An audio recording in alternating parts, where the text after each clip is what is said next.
Bienvenue sur Le Magicien, le podcast qui te dévoile les mystères du tarot. Moi, c'est Fabienne, je suis tarot coach et formatrice. Sur ce podcast, je souhaite partager avec toi mes connaissances sur la pratique du tarot et des discussions passionnantes avec mes invités experts. Que tu sois curieux, débutant ou déjà passionné, ce podcast est fait pour toi. Alors, si tu es prêt ou prête à me suivre, c'est parti pour l'épisode du jour.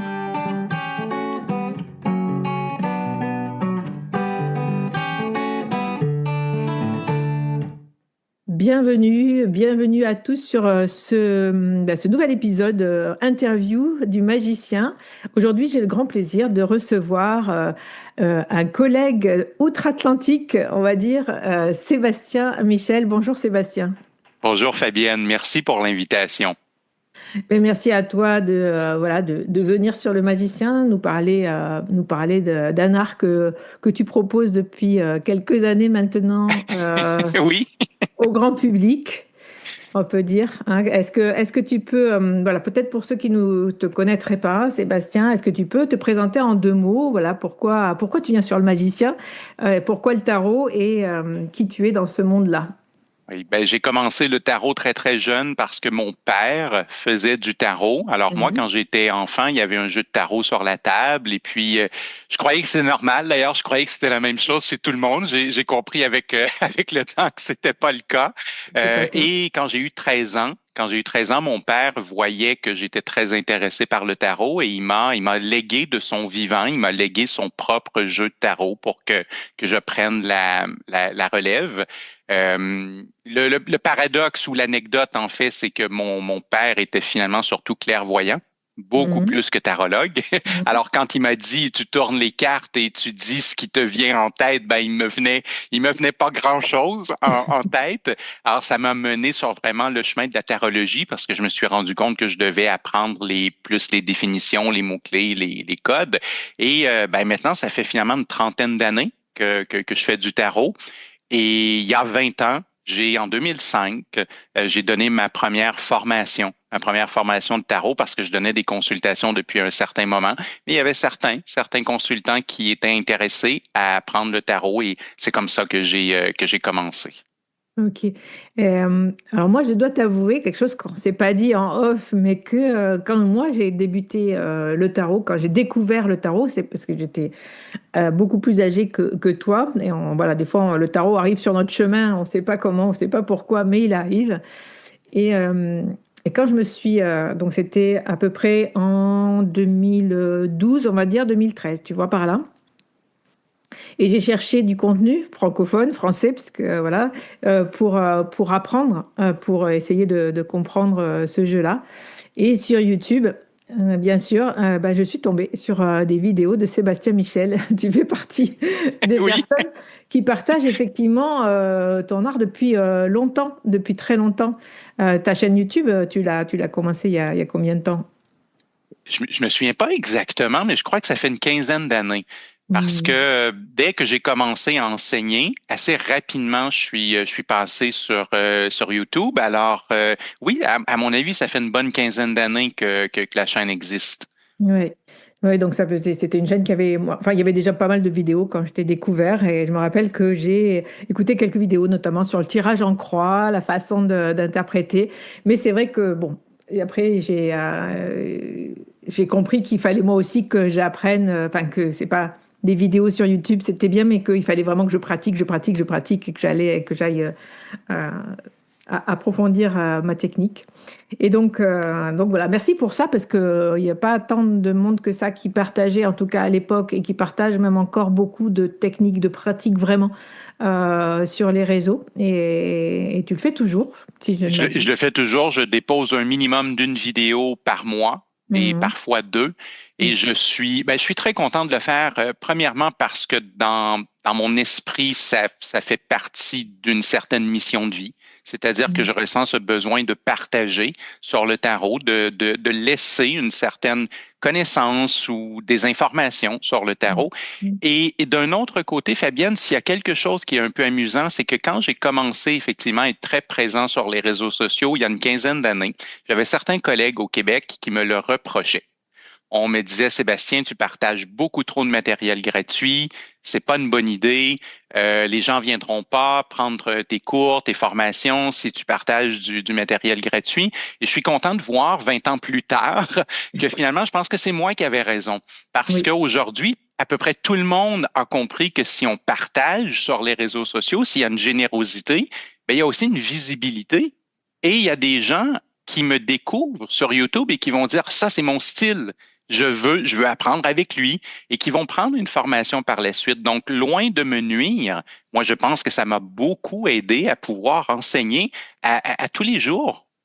Je pense aussi que, oui, je pense aussi que tu as raison. D'ailleurs, c'est aussi un petit peu cette voie-là que je suis avec le podcast, c'est-à-dire que j'essaye de partager énormément de ma façon, en tout cas, ça a été ma façon de prendre la parole dans le monde du tarot et de dire, voilà, moi, voilà, qu'est-ce que j'en pense, comment je pratique. Et effectivement, depuis que je crée du contenu comme ça et du contenu gratuit et que j'offre aussi ce contenu à mes auditeurs. Mais pas mal de monde me découvre effectivement par ce biais-là et donc viennent à moi. Tu en es aussi l'exemple, même si c'est pas pour apprendre le tarot avec moi, mais dans tous les cas, tu m'as découvert via le podcast pour voilà quand tu as cherché du contenu.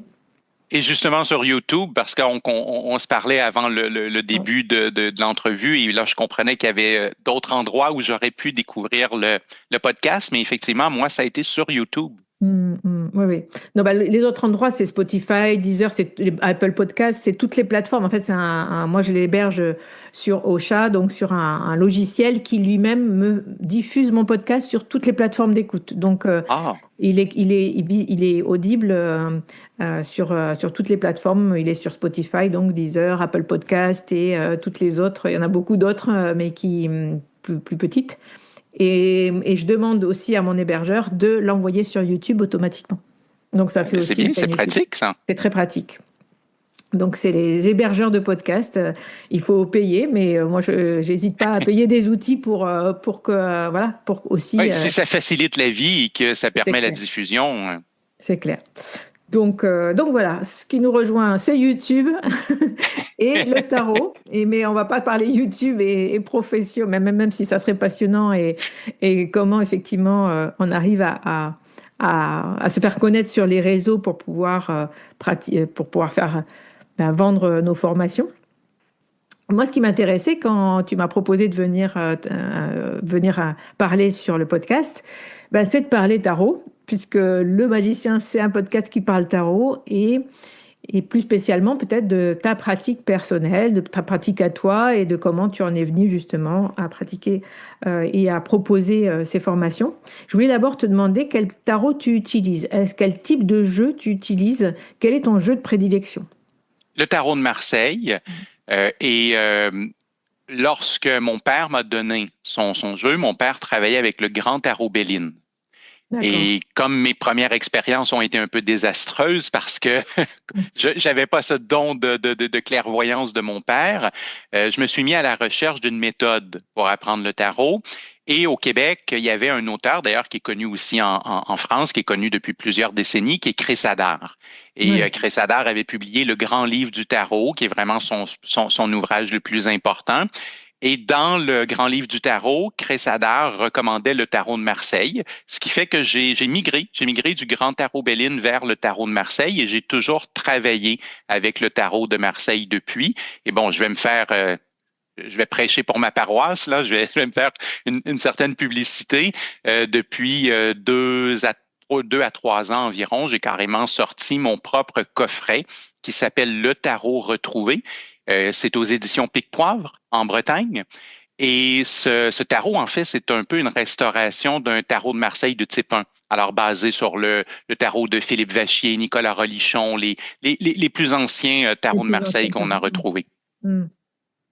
C'est un tarot que tu as sorti sous forme de coffret avec un livret qui accompagnant avec ta vision du tarot. Quand tu dis que tu utilises le tarot de Marseille, tu sais que des fois, quand on utilise le tarot de Marseille, on laisse un peu de côté les arcanes mineures. Qu'est-ce que tu fais, toi, des arcanes mineures? Est-ce que tu les utilises ou est-ce que tu t'es concentré sur les 22 majeurs?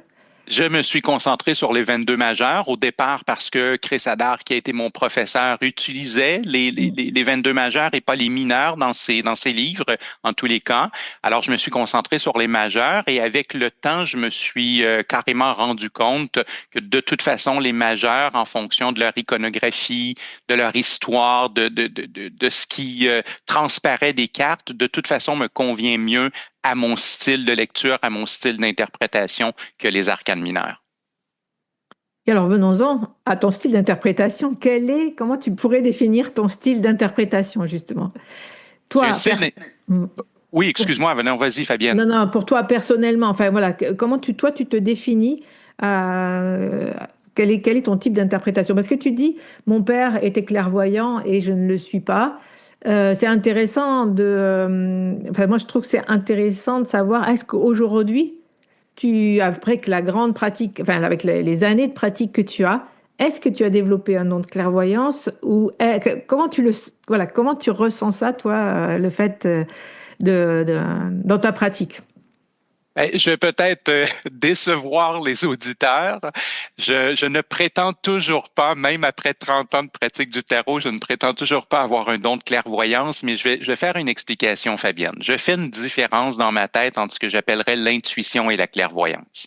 Pour Hmm. moi, la clairvoyance va être vraiment de regarder une carte et de dire, oh, je crois qu'il est en train de se passer tel ou tel événement dans votre vie et d'avoir carrément une image, là, une image qui apparaît en tête, un ressenti assez précis. Et ça, j'en ai jamais. Ça m'arrive jamais, jamais. Par contre, ce qui s'est beaucoup développé pour moi, c'est le côté intuitif. Et ce que je veux dire par là, c'est que dans une carte comme le battleur, il y a beaucoup de mots-clés. Il y a beaucoup de définitions possibles. Oui. Mais pourquoi est-ce qu'une journée avec tel consultant, je commence avec un mot-clé du battleur très précis et le consultant me dit c'est exactement ce que je vis. Et le lendemain, c'est la même carte, mais avec un autre consultant et c'est un autre mot-clé qui me vient en tête du battleur et ce mot-clé-là est encore le bon, c'est celui qui correspond. Alors pourquoi une journée, c'est un mot-clé qui me vient en tête et l'autre journée, c'est l'autre mot-clé qui me vient en tête? Ça, pour moi, c'est plus l'intuition et ça s'est développé avec le temps. Mais même après 30 ans de pratique, je suis un tarologue qui est très, très proche des définitions des cartes. C'est-à-dire que je conserve les définitions et les mots-clés et la grammaire du tarot et j'en sors assez rarement dans mes interprétations. Hmm. Ok. Donc, plutôt de l'intuition, plutôt de la clairvoyance. Et tu penses que donc, avec ton tarot de Marseille et tes 22 majeurs, tu as développé une pratique que tu as voulu transmettre. Comment tu l'as définie, cette pratique? Qu'est-ce que tu enseignes finalement? Tu sais, parce qu'il y a des personnes qui ont créé des méthodes comme Georges Colleuil avec le référentiel de naissance. Voilà. Est-ce que toi, tu as créé une méthode à toi qui Je doit... pense que ce que j'enseigne pourrait être catégorisé en deux phases. La Hmm. première phase que j'appellerais la divination conseil, c'est-à-dire une lecture assez classique, tirage astrologique, tirage en croix, justement des éléments qui me viennent de ma propre formation avec Chris Hadar à l'époque. Ça, c'est ce que j'appelle la divination conseil, au sens où c'est un tarot assez classique. On va annoncer ce qui s'en vient, mais pas comme une fatalité. Un peu dans J'utilise souvent avec mes étudiants la métaphore du mécanicien. Si je vais voir mon mécanicien, que je lui apporte mon automobile, je lui dis, écoute, je veux que tu fasses une vérification, ça se peut que le mécanicien regarde et dise, Sébastien, les freins ils sont usés. Et donc, je vais te recommander de les changer parce que sinon, dans quelques mois, il va y avoir un problème. Donc, la divination conseil, pour moi, c'est un peu ça. C'est de demander au tarot comment les choses vont évoluer. Prédis-moi quelque chose. Et quand on me prédit, si on me prédit une bonne chose, ben, tant mieux, je la laisse arriver. Mais si on me prédit quelque chose de négatif, j'essaie de comprendre pourquoi, parce que je voudrais pouvoir réparer, contourner, changer les choses. Ça, c'est la première phase de ce que je vais enseigner et utiliser pour moi comme tarot. Et la deuxième phase, qui est peut-être vraiment plus une création personnelle, dans le sens où on ne sait jamais, des fois, il y a plusieurs personnes sur la planète qui ont eu la même idée en même temps, mais vraiment, pour moi, de mon côté, ce que j'ai développé et créé, c'est l'idée du tarot coaching. Au sens où, dès le départ, on ne fait aucune prédiction. Je vais vraiment aller chercher une carte, non pas pour savoir ce qui s'en vient, mais je vais aller chercher une carte carrément en demandant au tarot, qu'est-ce que tu crois que je devrais faire dans cette situation-là?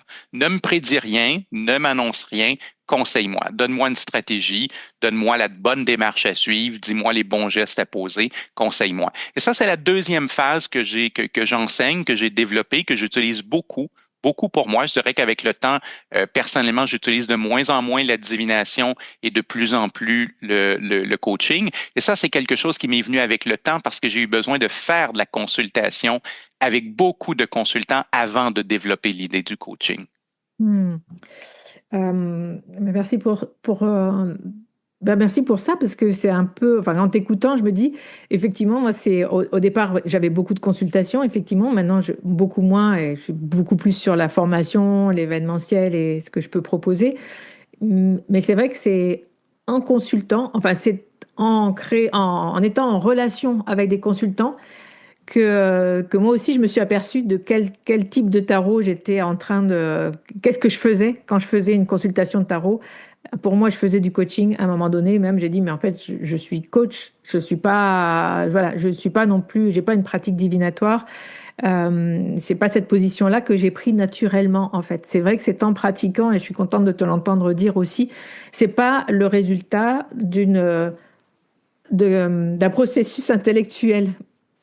C'est Oui, un non, c'est plus résultat. pragmatique, là. Ouais, ouais, c'est un Oui. résultat de ce que tu as, toi, pratiqué avec tes consultants aussi, d'avoir petit à petit, euh, comme tu dis, créé cette méthode, en tout cas cette façon de faire qui est la tienne.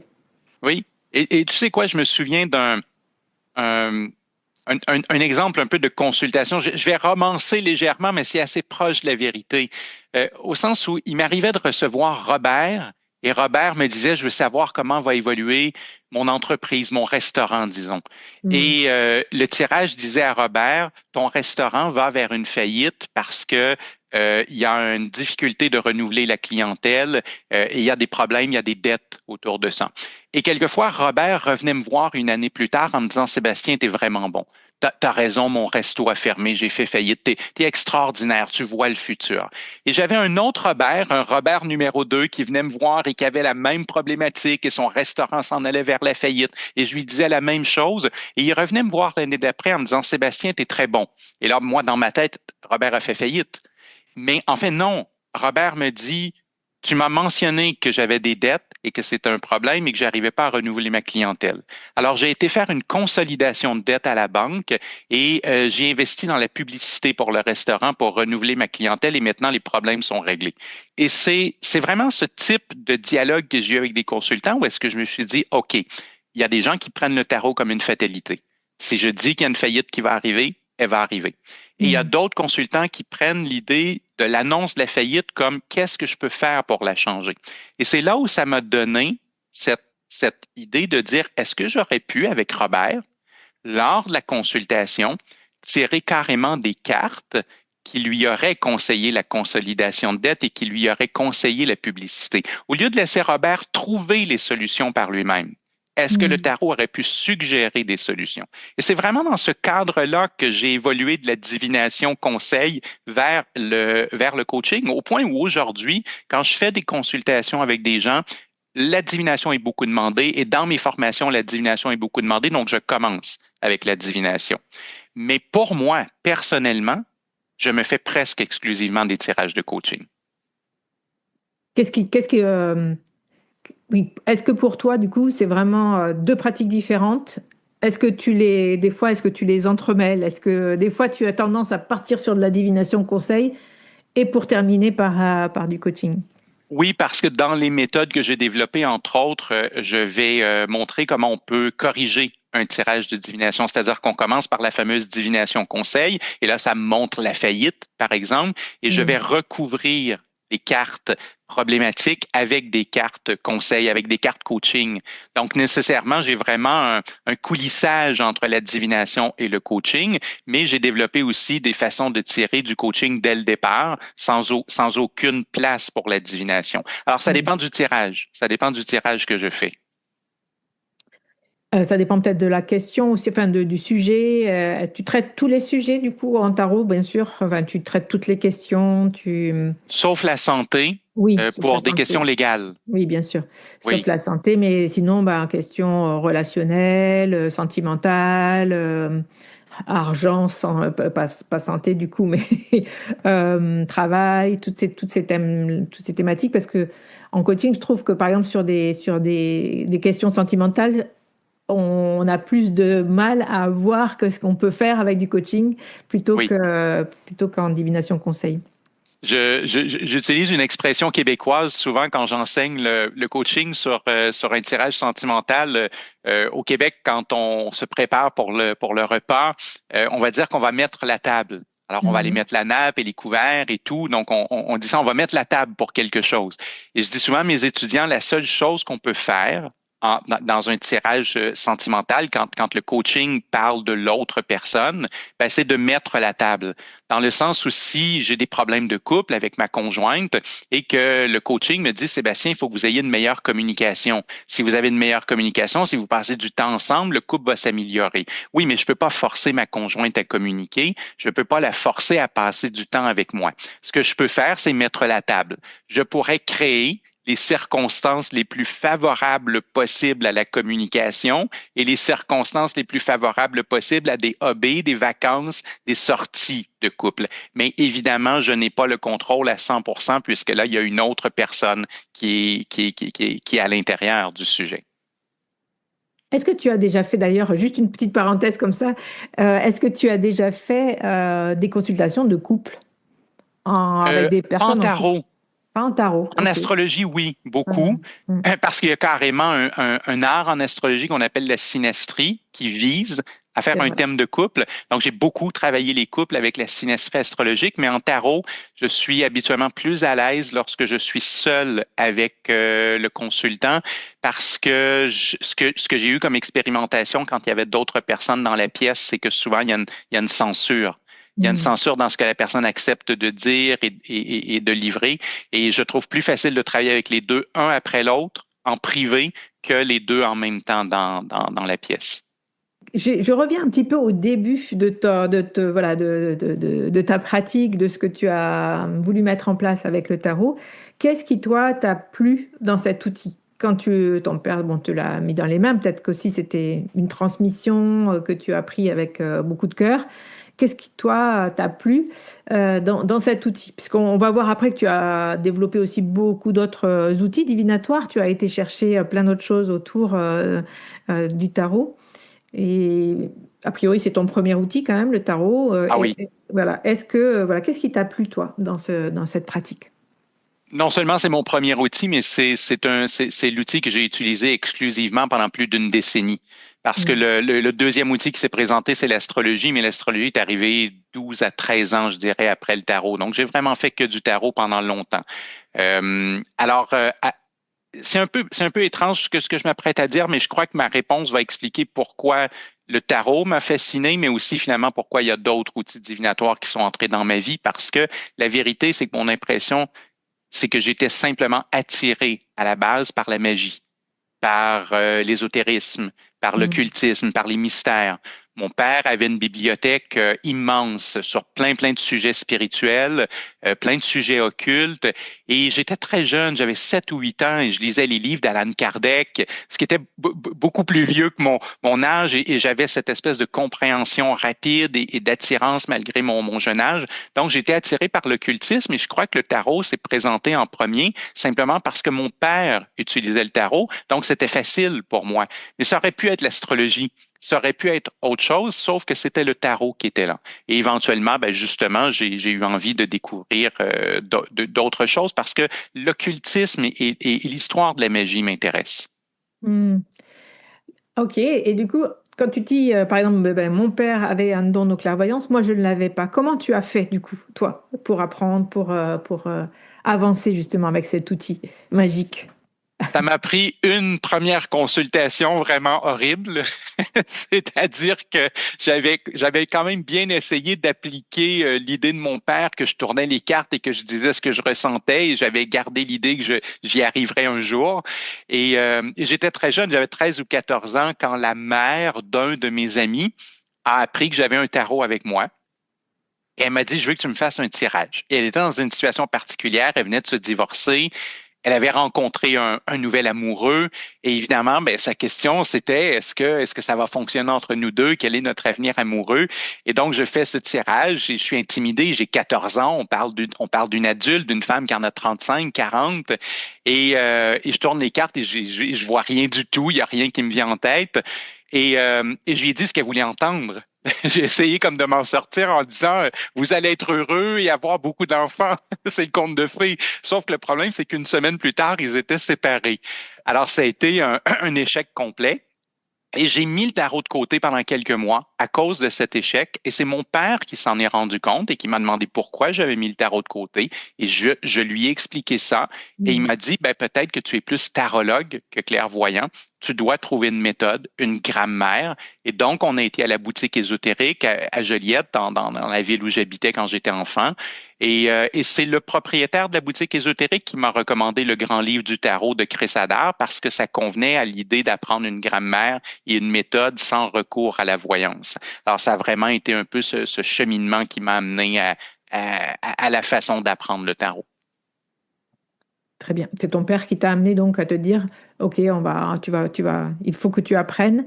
Et donc tu as commencé ton apprentissage. Tu as appris par les définitions. Tu as appris, voilà, ton apprentissage, il s'est fait de façon un peu scolaire, peut-être. Ah Comment oui. tu t'en es sorti?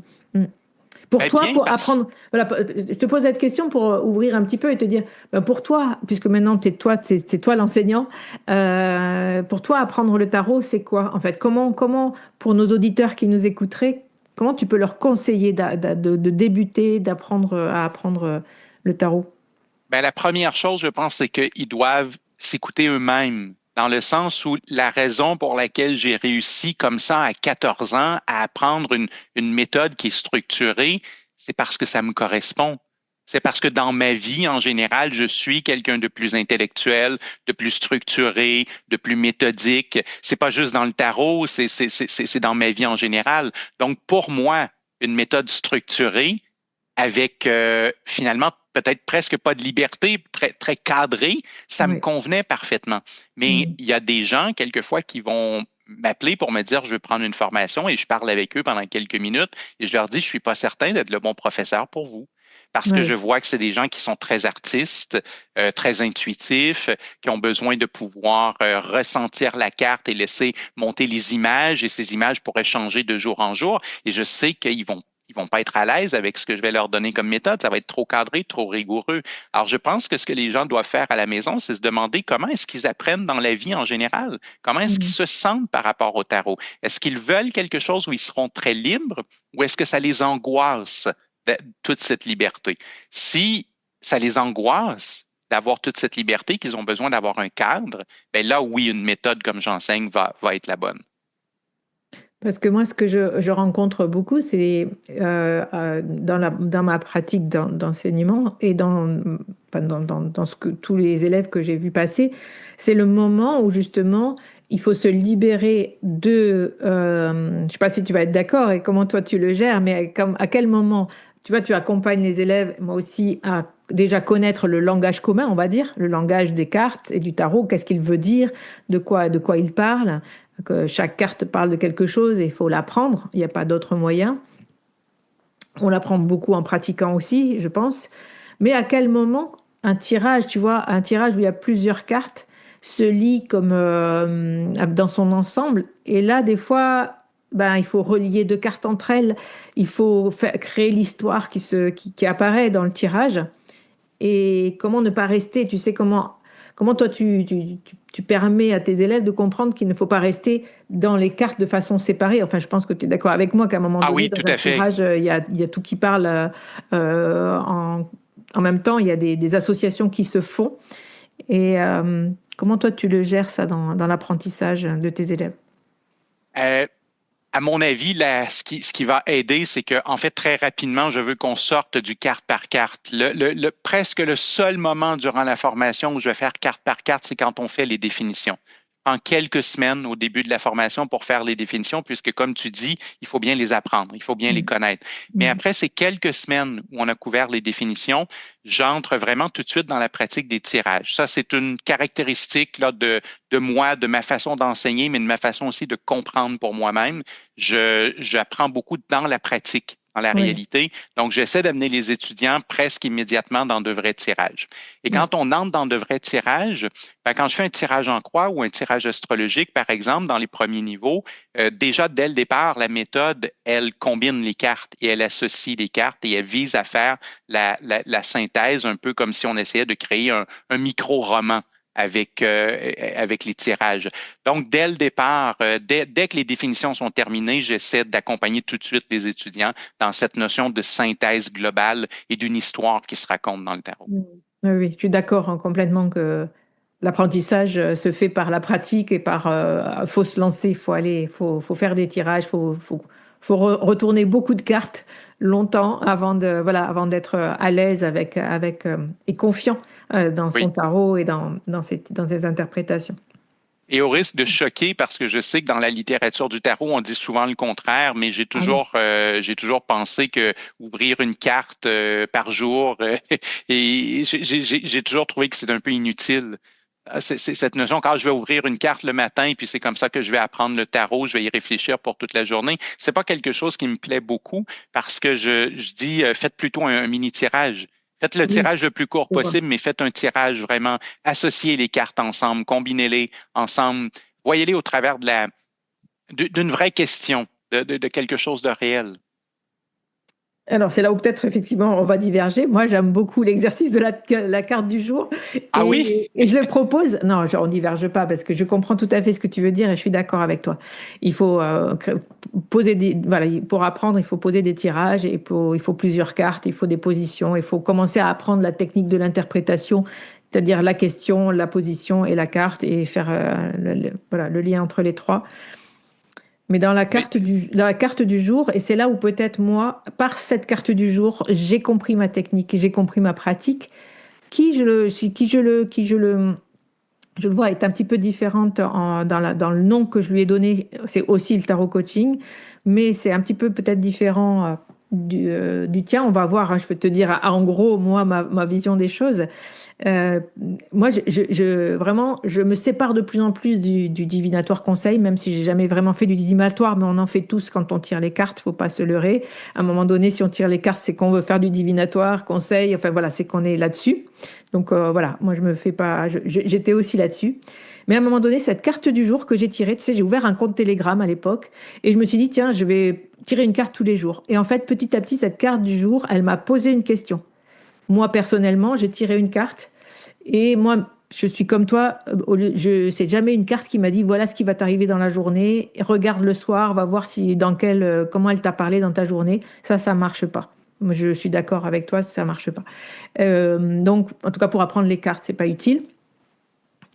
Mais par contre, cette carte-là, moi, m'a emmené sur une réflexion sur moi, sur ce que j'étais en train de vivre. Tu vois, tu tires, je sais pas quelle carte, l'empereur par exemple, et puis l'empereur te dit qu'est-ce que t'as pas rangé aujourd'hui? Qu'est-ce qui est pas très clair, structuré dans ta vie en ce moment? Voilà, c'est la question de l'empereur, c'est celle-là. Et en fait, petit à petit, tous les jours, je tirais une carte et je disais sur Telegram, donc je disais ben voilà, blabla, je racontais l'histoire autour. Je partais de la carte et petit à petit, je disais la question est. Et la question de l'empereur, elle peut être celle-ci une journée en fonction de là où j'en suis. Et puis, comme tu disais, elle peut être une autre le lendemain. Et elle peut être encore une autre le surlendemain. Oui. L'empereur, il vient nous chercher à plein d'endroits différents. Et donc, en fonction de là où j'en étais moi dans ma vie personnelle, si ça fait 3 jours que je me dis tu pourrais ranger ta chambre, bah, si je tire l'empereur, il va me parler d'aller ranger ma chambre. Voilà. Et c'est un peu raccourci, hein, mais ce que je dis, mais voilà. Et petit à petit, c'est ce que je me suis dit, mais en fait, le tarot peut, au lieu de nous donner des réponses ou des conseils, nous poser des questions. Et comme un coach, c'est-à-dire comme un coach qui pose des questions à son consultant, plutôt que de lui donner des réponses pour lui permettre lui-même de développer sa propre réponse. Donc c'est à peu près. Et j'adore cette pratique et j'adore cette idée parce qu'effectivement, euh, il y avait peut-être une divergence d'opinion au départ, mais finalement, pas tant Non. que ça, Mm. parce que là, on parle d'une pratique de quelqu'un qui a déjà intégré le tarot et qui est justement capable d'aller chercher le conseil, le coaching ou à tout le moins de recevoir la question de la carte. Et oui, ça me plaît beaucoup. Dans, dans ma pratique personnelle, je le fais peut-être plus avec la numérologie qu'avec le Ah oui. tarot, cette idée Mm. d'aller chercher une force du jour qui nous pose des questions. Mais oui, oui, je comprends parfaitement et je pense que c'est très, très intéressant. C'était peut-être plus dans l'idée d'apprendre à faire des tirages. Pour quelqu'un qui n'a jamais fait de tirage, je préfère que la personne passe tout de suite sur les tirages que sur le fait de tirer une carte à tous les jours. Mais quand on a bien intégré le tarot, tirer une carte à tous les jours qui nous pose des questions, ça peut être un exercice qui est absolument fascinant et il y a un côté, ça nous force à une forme d'introversion, à être en Oui. contact avec nous. Donc j'aime beaucoup cette proposition. Mais ben merci. C'est vrai que c'est un des exercices que je propose. Moi, j'ai une formation du coup que j'appelle la formation Tarot Coaching que j'ai créée cette année, hein, qui est vraiment c'est une méthode que j'ai intellectualisée, que j'ai voulu vraiment transmettre. Comment je vais la transmettre depuis cette année, donc c'est tout récent. Mais j'ai une élève qui ne connaissait pas du tout le tarot et qui a pris cette méthode à la lettre, c'est-à-dire qu'à chaque fois qu'elle tire une carte, même dans un tirage, elle y voit des questions, elle n'y voit jamais une réponse. Et Oui. ça a été, enfin pour elle, ça a été vraiment très très fluide. Et elle pratique pour elle, hein, elle ne veut pas faire de consultation, mais du coup, elle a vraiment, elle a ce jeu-là maintenant avec elle euh, qui qui lui permet de dialoguer en fait, puisqu'il nous Et pose je des crois que le questions. tarot sort en fonction de la concentration, en fonction de la demande. Alors, il Mm. y a effectivement tout à fait la possibilité de demander au tarot, pose-moi des questions ou dis-moi Mm. quelles questions est-ce que je devrais me demander. Et le tarot va sortir un coaching dans ce sens-là. Et si la personne demande, ben, donne-moi plutôt un conseil et une stratégie, le tarot va aussi sortir la carte qui correspond au conseil et à la stratégie. C'est probablement la magie du tarot. Alors peut-être qu'il y a une fusion entre ta pratique et la mienne qui est même intéressante dans le sens où on peut avoir une carte qui nous pose une question et on peut avoir une carte qui nous propose une stratégie. Alors les deux existent et c'est la Tout à richesse fait. du tarot. C'est ce que j'adore de parler avec d'autres tarologues, c'est de voir ah tiens, finalement, il y a cette avenue à laquelle j'avais pas pensé et qui est fascinante et qui est intéressante. C'est tellement agréable de partager. Puis ça se fait en même temps, ça se fait de toute façon les deux. Ma technique, elle est mélangée aussi, c'est-à-dire que je ne fais pas que me poser des questions avec les cartes. Moi, j'ai une pratique voilà, classique. On pose une Mhm. question, on crée un tirage, on sort des cartes et puis on interprète. Mais de Oui, et ton c'est int- pour ça que tu disais qu'on n'échappe jamais complètement à la divination, parce que un jour ou l'autre, il y a quand même une certaine réponse dans les cartes. Mais voilà, mais qu'est-ce qu'on fait de cette pratique? Qu'est-ce qu'on fait du tarot? Est-ce qu'on laisse le tarot nous donner des réponses, comme tu l'as si bien dit avec ton exemple de Robert? Voilà, est-ce qu'on laisse le tarot nous donner une vision de l'avenir qui est fataliste? Et peut-être des personnes ne sont pas capables d'être ton deuxième Robert, c'est-à-dire de réagir à cette fatalité. Et c'est ça que moi que je trouve, enfin, que j'essaye, moi personnellement en tout cas, hein, d'éviter, c'est-à-dire de dire des choses, des réponses que l'autre pourrait prendre comme argent comptant et, et ne pas passer à l'action derrière, tu vois. Oui. Voilà. Et c'est ça que peut-être le tarot coaching, moi, me permet d'éviter, c'est-à-dire moi d'être responsable de mots que je pourrais, voilà, de mots que je pourrais dire à l'autre. Pour moi, c'est pas grave, mais à l'autre de pouvoir lui donner des, voilà, des indications qui le laisseraient un petit peu les bras ballants, quoi. Oh oui, tout à fait. Et c'est pour ça que je propose finalement de ne Ouais, jamais terminer un tirage uniquement avec une prédiction, même si on travaillait en divination. Je vais ouais, souvent mentionner aux gens, s'il vous plaît, si vous travaillez en divination, ne faites pas qu'annoncer un événement. Parce que si on ne fait qu'annoncer un événement, il y a beaucoup de gens qui vont comprendre que c'est écrit et on peut rien changer parce que c'est écrit. Alors, j'aime bien de dire, ben, si je fais de la divination, par exemple, ma Oui, responsabilité morale, c'est de terminer toujours avec le conseil sur ce que la personne peut faire, qu'est-ce qu'elle devrait faire. Alors, oui. j'ai peut-être, je dirais que il y a certains tarologues qui ont peur de la divination. J'en ai pas peur, mais je veux qu'on l'utilise correctement à l'image du mécanicien. Quelquefois, je vais dire à mes étudiants, vous savez, le mécanicien va pas avoir peur de vous annoncer que vos freins sont usés parce qu'il sait qu'il vous propose de les remplacer, de les Oui, réparer. oui. Alors, si on fait la divination dans cet angle-là, moi, ça me va, mais je veux effectivement pas juste annoncer que les freins sont brisés et comme on ferme les cartes et comme il y avait plus rien d'autre à faire que d'attendre l'accident. Et puis, je ne sais pas si tu es d'accord avec moi, mais il y a une question d'énergie dans les mots. Les mots qu'on emploie sont très forts des fois. Et quand on tire les cartes, on est en position un petit peu en position haute par rapport à notre consultant, hein. On est Oui. on est le sachant finalement. Et quand on assène quelque chose ou quand on dit quelque chose comme une vérité, ben l'autre peut la prendre telle quelle. Et ces mots-là peuvent rester, retourner longtemps, même des fois dans la vie.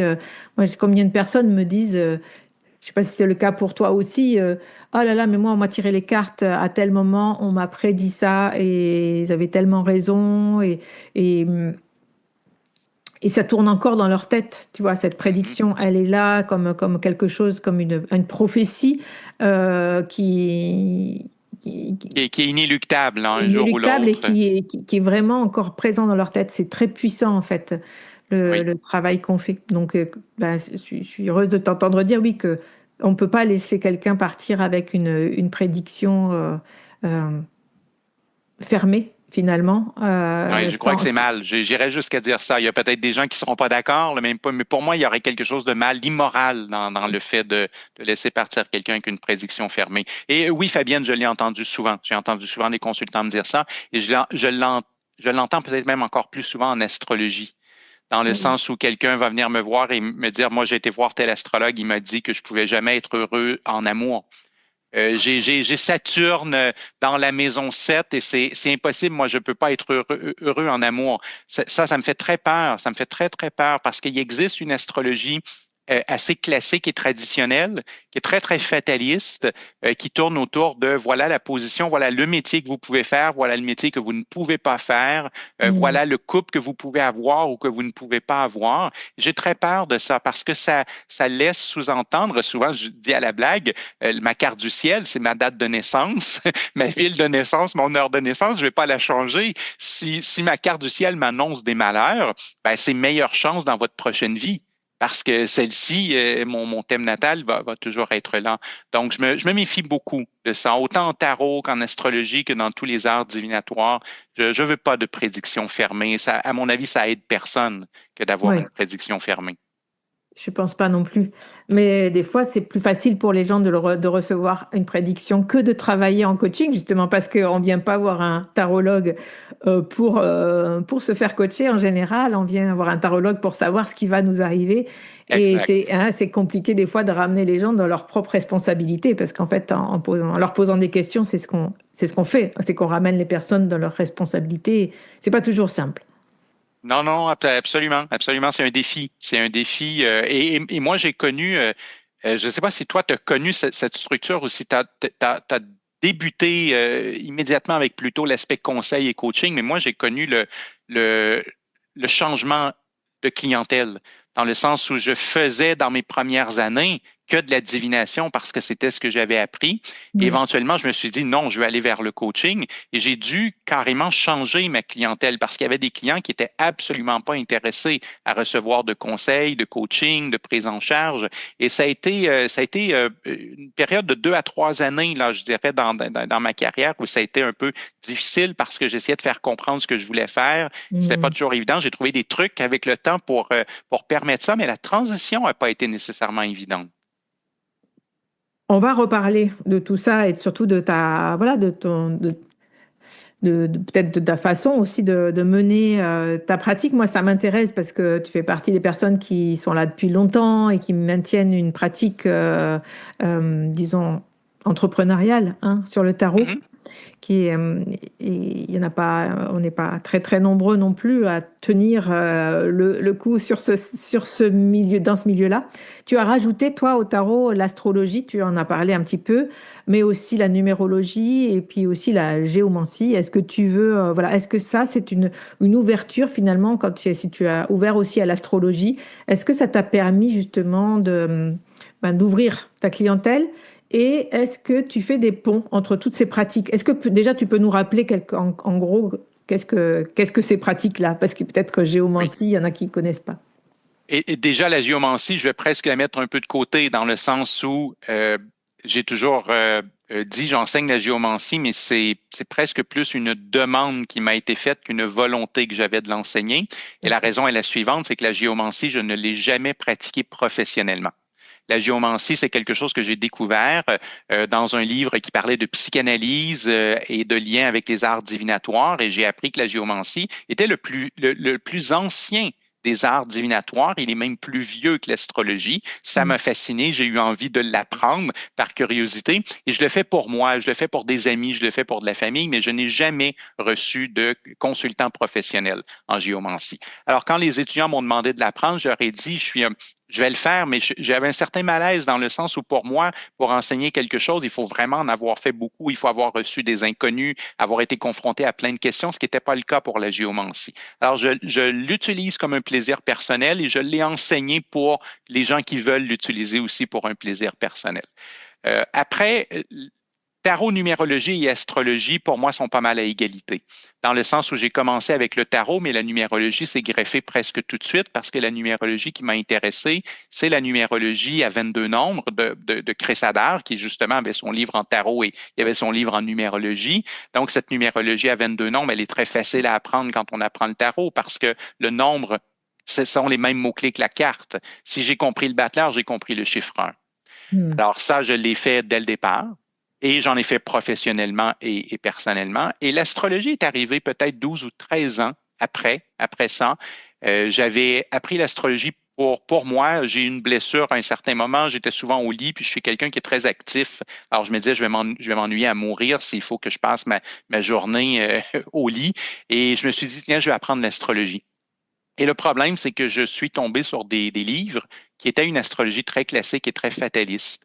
Et mon thème natal n'est pas très, très bon. S'il y a des auditeurs là, qui connaissent un peu l'astrologie, j'ai beaucoup de planètes, dont mes deux luminaires qui sont dans les maisons 6 et 12, en opposition.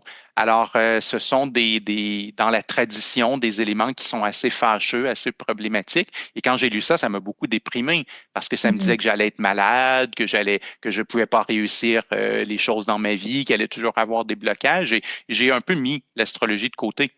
Et à un certain moment, il y a quelqu'un qui m'a fait un cadeau qui était un livre qui s'appelle Le ciel intérieur de Stephen Forrest, qui était à l'époque aux éditions du Rocher. Je crois qu'il est plus édité aujourd'hui en français. Et Stephen Forrest est un astrologue américain qui enseigne ce qu'il appelle Evolutionary Astrology, qui serait Mm. astrologie d'évolution ou astrologie évolutive. Et en fait, c'est une astrologie de coaching. C'est une astrologie dans laquelle, d'ailleurs, ça me fait sourire parce que tout à l'heure, ce que tu mentionnais avec les cartes de tarot, j'ai entendu souvent Stephen Forrest dire les planètes nous posent des questions et c'est nous qui donnons les réponses. Alors, ça me faisait sourire parce que c'est un Ah peu oui. ta démarche avec la carte de tarot. La carte de tarot me pose une question et moi, je donne la réponse. Donc, Forrest est beaucoup orienté vers ça. Et là, ça m'a plu parce que ça me permettait de découvrir mon thème natal, non plus comme une fatalité, mais comme des planètes qui me disent, tu as tel défi dans ta vie, peux-tu les réussir? Tu dois te prendre en charge de telle et telle façon. Es-tu capable de le faire? Parce que si oui, ta vie peut vraiment bien aller. Mais Mm. tu vas avoir un effort à faire pour y arriver. Et ça m'a aidé personnellement dans ma vie énormément. Et oui, c'est suite à l'apprentissage de l'astrologie et au début de la pratique professionnelle que j'ai pu passer à temps plein autour de 2008 environ. Autour de 2008, je suis passé à temps plein, j'ai quitté complètement mon emploi et j'ai commencé à vivre que du tarot, de la numérologie, de l'astrologie, c'est-à-dire avec un mélange d'enseignement et de consultation. Et je pense que le fait d'avoir ajouté l'astrologie a permis ça, parce que ça Mm. va chercher d'autres possibilités. Et je pense que l'astrologie vient ouvrir. Le monde du tarot qui est quand même très, très, très fermé et très, peut-être en francophonie en tout cas, très connoté, voyance, très fermé et très occulte, on va dire. Mhm. Alors que l'astrologie L'astrologie est quand est, même plus visible. voilà, est Oui. tellement, tout le monde parle d'astrologie, tellement de connaît, voilà, ne connaît pas forcément l'astrologie, mais en tout cas, tout le monde sait ce que c'est admis par beaucoup, beaucoup plus de monde. Et ça parle à beaucoup plus de monde et beaucoup de gens sont très curieux de l'astrologie. Moi, personnellement, je l'étais aussi. J'ai aussi suivi une formation, on peut dire, d'astrologie évolutive, de coaching en tout cas, parce que ça m'a plu de l'apprendre. Bon, voilà, j'ai pas été plus loin, moi, en consultation. J'ai pas ouvert non plus ma pratique là-dessus. Mais oui, je comprends que ça a pu être un tournant pour toi dans ton entreprise d'avoir l'astrologie en plus du tarot. Et en Oui, plus, c'est passionnant, quoi. Les deux ensemble, des fois, font des miracles. oui. Est-ce que tu Et fais des ponts, toi, entre tes deux pratiques, justement? presque aucun, dans le Mhm. sens où je les maintiens vraiment dans leur catégorie. Et je me posais d'ailleurs une question. Tu as appris cette astrologie plutôt de coaching évolutive et tu me disais, je l'ai fait plus pour moi. Je ne l'ai pas nécessairement développé sur un côté professionnel. Et j'ai peut-être une piste d'explication à cause de la discussion qu'on a eue tout à l'heure sur ta façon d'utiliser le tarot en coaching. Je Mhm. pense que tu utilise le tarot en coaching de beaucoup, beaucoup comme l'astrologie, c'est-à-dire pour poser des questions, pour faire une réflexion, pour prendre une décision. Alors que comme j'ai développé mon tarot coaching plutôt du côté de donner le conseil, de révéler Oui, la stratégie au oui, client, oui, ben, j'ai plutôt tendance à travailler avec le tarot lorsque quelqu'un est à la recherche d'une stratégie précise pour réussir quelque chose et de travailler avec l'astrologie quand la personne veut faire une introspection et une prise en charge d'elle-même. Se poser les fameuses questions à savoir qui elle est, qu'est-ce qu'elle doit faire dans la vie et tout, ça, je vais le faire en astrologie. Et ça explique probablement pourquoi les deux sont restés un peu de leur côté, c'est-à-dire que quand je reçois quelqu'un, je vais faire remplir un questionnaire. Entre autres, on parlait tout à l'heure de la transition que je disais, ça a été un petit peu difficile pour moi de passer d'une transition de clientèle divinatoire à une clientèle de coaching. Et un des trucs que j'ai trouvé, c'est en fait de faire remplir un questionnaire dans lequel les gens me disent avant de prendre leur rendez-vous quelles sont leurs attentes, qu'est-ce qu'ils veulent obtenir de la consultation. Ça filtre beaucoup la personne qui veut la divination parce que quelqu'un qui veut de la divination va dire, ben, je veux pas te dire ce que je viens chercher, je veux que tu le devines. Je veux que tu le vois oui. dans les cartes. Alors, je sais que c'est pas la bonne personne pour moi. Mais tout ça pour dire que lorsque je fais remplir le questionnaire, ben, si je me rends compte que la personne est beaucoup dans une démarche de prise de conscience intérieure, je proposerais plutôt l'astrologie. Si la personne est dans une démarche de dire je veux avoir une stratégie point par point pour réussir quelque chose, je la recevrai à ce moment-là en tarot. Super.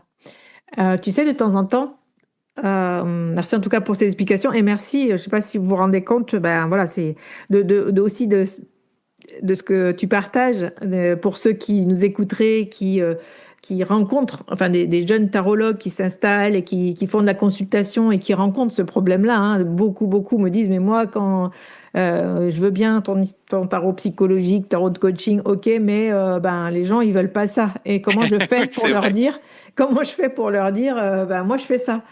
Et c'est souvent une vraie question. Donc voilà, Sébastien vous a livré son truc à lui, son astuce à lui pour filtrer,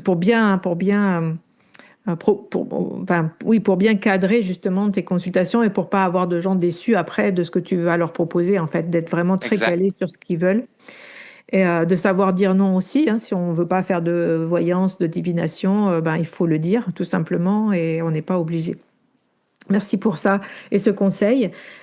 Tu sais, en parlant astrologie et tarot, je sais pas, dans la discussion tout à l'heure, tu m'as parlé d'un tirage astrologique ou quelque chose comme ça. Est-ce que c'est là où, comment, tu vois, des fois, il y a le tirage des 12 maisons, le tirage de la roue de l'année, etc. Voilà, il y a des fois des tirages qui sont basés sur l'astrologie. Oui. Est-ce que toi, tu en utilises et lesquels? Tu as tout à fait raison, tu viens de me prendre en erreur.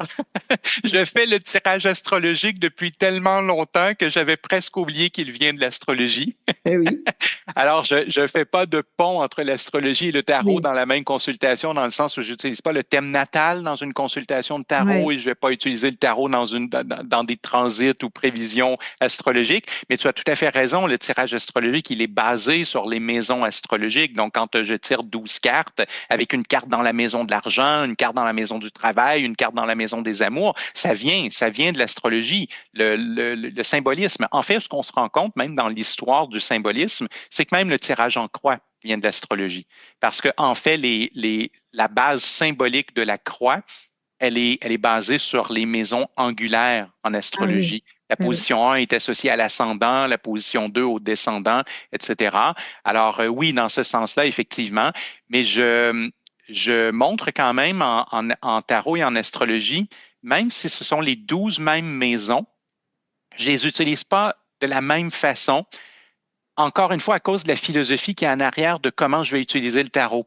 Dans le sens où la maison 2, prenons cet exemple, la maison 2 est quand même assez pragmatique, c'est la maison de l'argent. Alors, ça veut dire que quand je vais recevoir quelqu'un en tarot, la carte qu'il va tirer dans la deuxième maison, je vais l'interpréter sur qu'est-ce que le tarot croit qu'il devrait faire de son argent. Devrait-il le dépenser, l'économiser? Devrait-il développer d'autres manières d'en gagner, etc.? Quelle devrait être l'attitude de mon consultant face à son budget cette année? C'est vraiment comme ça que je vais le prendre. Donc, la maison est très pragmatique, c'est la maison de l'argent.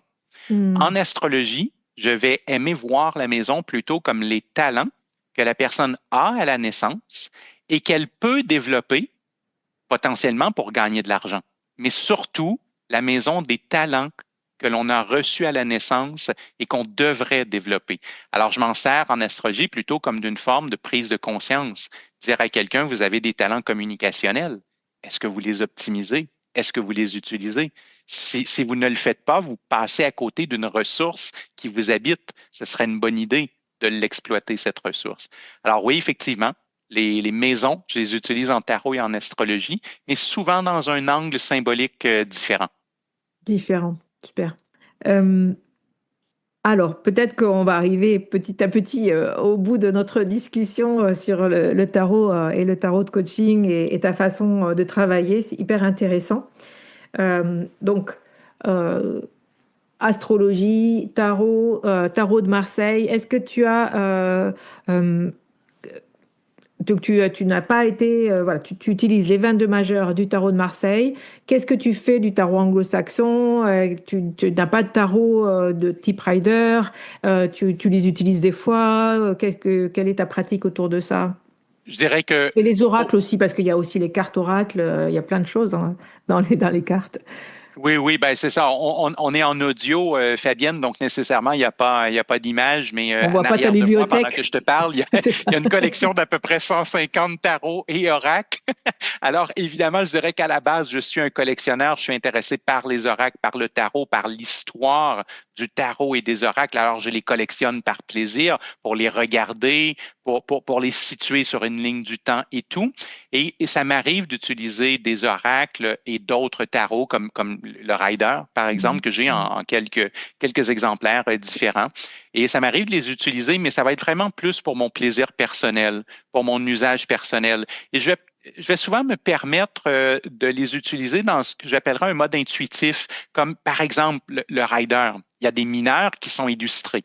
Mhm. Et comme je ne connais pas les mineurs, je n'ai pas d'idée préconçue, c'est-à-dire que je ne sais pas exactement ce que le 3 d'épée veut dire ou le 8 de coupe veut dire.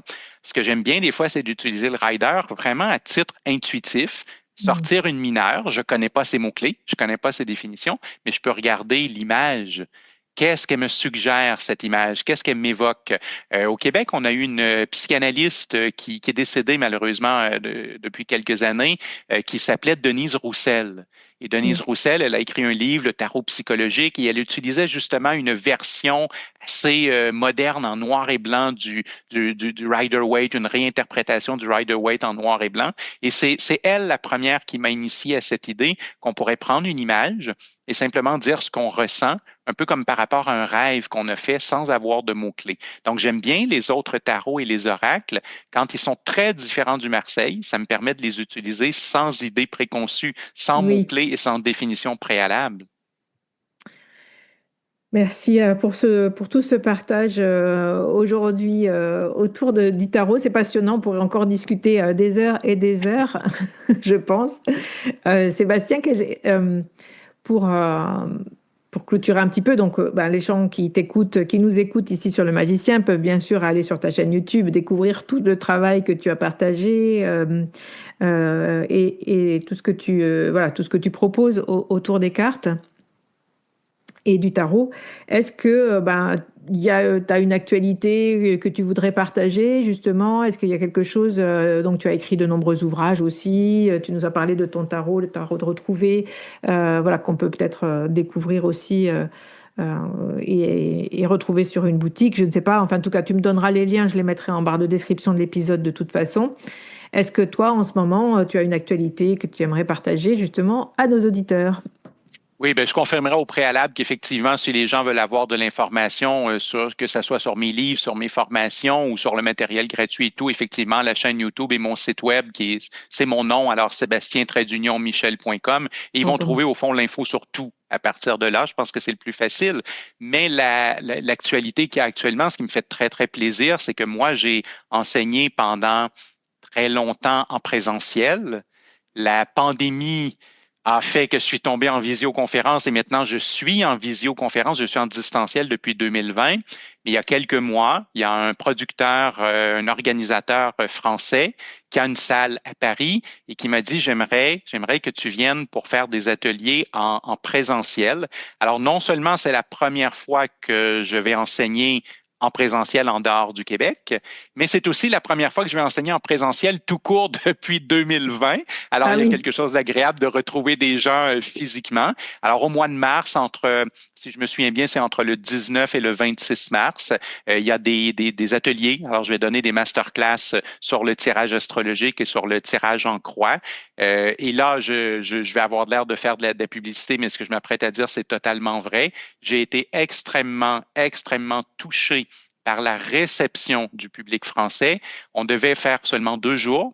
Les 2 premières journées se sont vendues en 24 heures. Après 24 heures, les 2 ateliers étaient complets.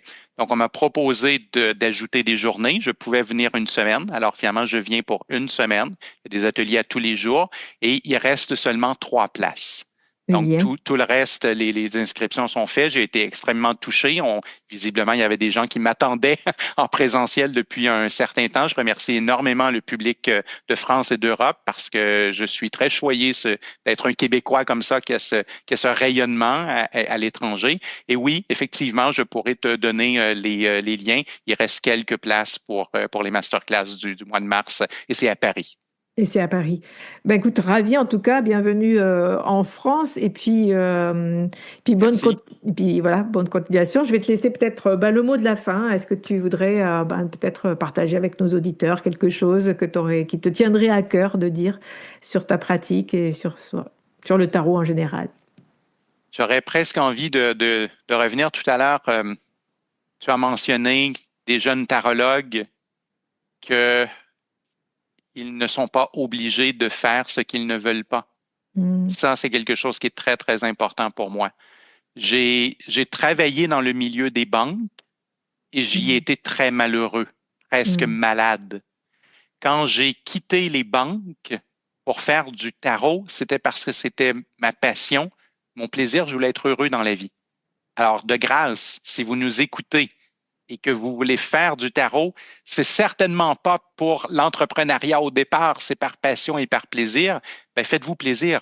Faites un tarot que vous aimez, faites un tarot qui vous correspond et soyez heureux en faisant du tarot. Parce que ça serait ridicule d'être malade et malheureux dans le tarot, comme on peut parfois être malade et malheureux dans des emplois qui sont plus difficiles ou qui répondent moins, disons, à une mission de vie. Merci. Merci pour ça. Effectivement, tu as tout à fait raison. Il ne faut pas s'enfermer où que l'on soit et rester libre d'être qui on est et d'être aligné avec nos valeurs, quoi que l'on fasse. Et, euh, Et on sent que toi, en tout cas, ta pratique est très, très alignée, que tu es hum, voilà, sur ta voie, sur ta mission, en tout cas, ce partage du tarot qui est là depuis tellement longtemps. On peut te remercier pour tout ce que tout ce que tu partages. Et moi, je te remercie personnellement de m'avoir proposé de venir parler sur le magicien. Ça me touche beaucoup aussi, puisque c'est voilà, un podcast qui a 3 ans, qui vit sa vie. Et c'est vrai qu'en francophonie, on n'est pas beaucoup à prendre la parole sur le tarot et que je suis très heureuse aussi que tu aies accepté de venir à mon micro aujourd'hui. Eh bien, moi, je suis honoré d'avoir été accepté à ce micro. Merci beaucoup, Fabienne. Avec grand plaisir. Eh bien, à tous, bonne pratique. Et puis, on se retrouve très vite dans un nouvel épisode du Magicien.